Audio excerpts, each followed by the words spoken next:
Hey guys, I'm going to show you how I disassemble this airbrush station that I built and how it fits in this case right here. Now I've designed this specifically for flying, right? Because when we fly, we want to take as little bags with us as possible, because it costs extra to actually have more than, say, 2 bags. And also they need to be under 50 pounds.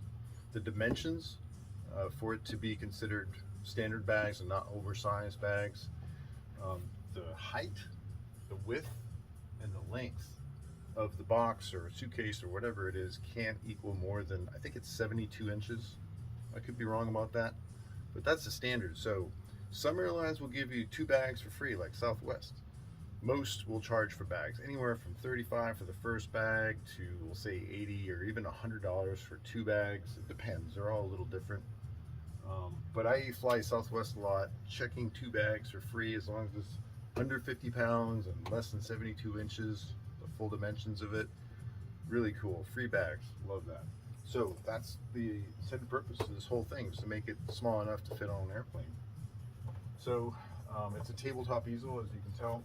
This is the shirt board we use. We only have one shirt board. I have these plastic, I guess you could call it channel, that keeps it straight, right? But if I take them off, I can fold it. That way it's going to fit in the box. So I have 3 pieces for a shirt board. I have some, I guess it's like elastic cord that's wrapped in, it's like a bungee cord. That cinches the easel down. I take this light off, it's just a clip light. The backstop on this has Velcro, so I'm going to remove the easel first. That's very important, by the way. This folds up. I'll tell you why it's important that we remove this first. This easel prop rod, I call it, attaches right to the case. If I were to try to remove the easel without detaching it from this first, I might end up torquing this, right, and breaking the, I guess, little mount that's down here. So I detach it from there first, then remove the easel. Now I can take this prop rod apart. I call this the prop rod mounting plate. Prop rod, and that just screws into the case. The case is built by Anvil. Actually, they call themselves Calzone Case now. So you can email them and say, I need specific dimensions, and they'll build your case however you want it. It's not going to be cheap. But anyway, that's how I did that.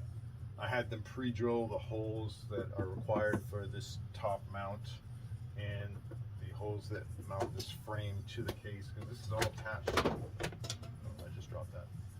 This is all attached to one piece. It's important too, because you don't want this falling on the ground. Okay, and that attaches right here. There's some thumb screws. You can see how that bolts right into the back of the box. So those are pre-drilled by the factory. I had to build this hardware. Actually, not me, but I have a brilliant machinist who does that for me. And you can see that these screws are attached to the case, so you're not going to lose them. All right, so that is the frame with the airbrushes on it. And I just spin the case around, and I'm going to reposition the camera so you can see how I pack the case.